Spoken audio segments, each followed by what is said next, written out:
আজকের রেসিপি টমেটোর চাটনি। পুরো অনুষ্ঠান বাড়ি যেমন টমেটোর চাটনি হয় সেইভাবে আজকে বানাবো।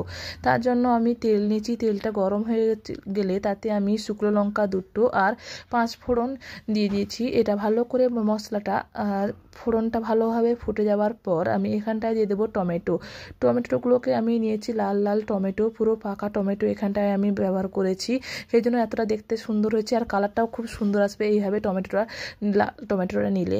আমি টমেটোটাকে একটু ফ্রাই করে নেওয়ার পর এখানটায় দিয়ে দিচ্ছি লবণ আর হলুদ। লবণটা দিয়ে একটু নাড়াচাড়া করে নেব আমি 1 মিনিট মতন।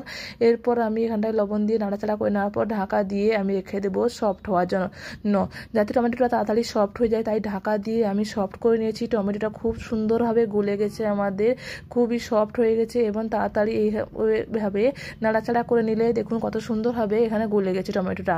এরপর এখানটায় আমি শেষে দিয়ে দিয়েছি চিনিটা অবশ্যই লাস্টে ব্যবহার করবেন। আর এই টমেটো চাটনিতে কোনোদিনও জল ব্যবহার করবেন না, তাহলে খেতে ভালো লাগবে না। টমেটো চাটনিতে অনেকেই জল ব্যবহার করে দেন, দিয়ে সেদ্ধ করেন টমেটোটাতে জল দিয়ে সেদ্ধ করার কোনো প্রয়োজন নেই। লবণ দিয়ে আপনারা ঢাকা দিয়ে সেদ্ধ করে নেবেন, সুন্দরভাবে টমেটো সেদ্ধ হয়ে যাবে আর খেতেও খুব ভালো লাগবে। এরপর এখানটায় আমি দিয়ে দিচ্ছি কিশমিশ, আপনারা চাইলে এখানে কাজু বাদামও ব্যবহার করতে পারেন। টমেটো চাটনিটা সুন্দরভাবে আমাদের তৈরি হয়ে গেছে, দেখুন কতটা সুন্দরভাবে টমেটো চাটনি তৈরি হয়ে গেলো আর খুব তাড়াতাড়িও তৈরি হয়ে যায় এই চাটনিটা। আমি শেষে এখানটা একটু লেবুর রস ব্যবহার করব।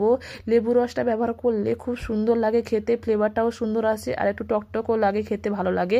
অবশ্যই লেবুর রসটা ব্যবহার করবেন। আর ভিডিওটা যদি ভালো লাগে আপনাদের লাইক শেয়ার করে দেবেন। Thank you for watching my video. আর আমার চ্যানেলটা সাবস্ক্রাইব করে দেবেন।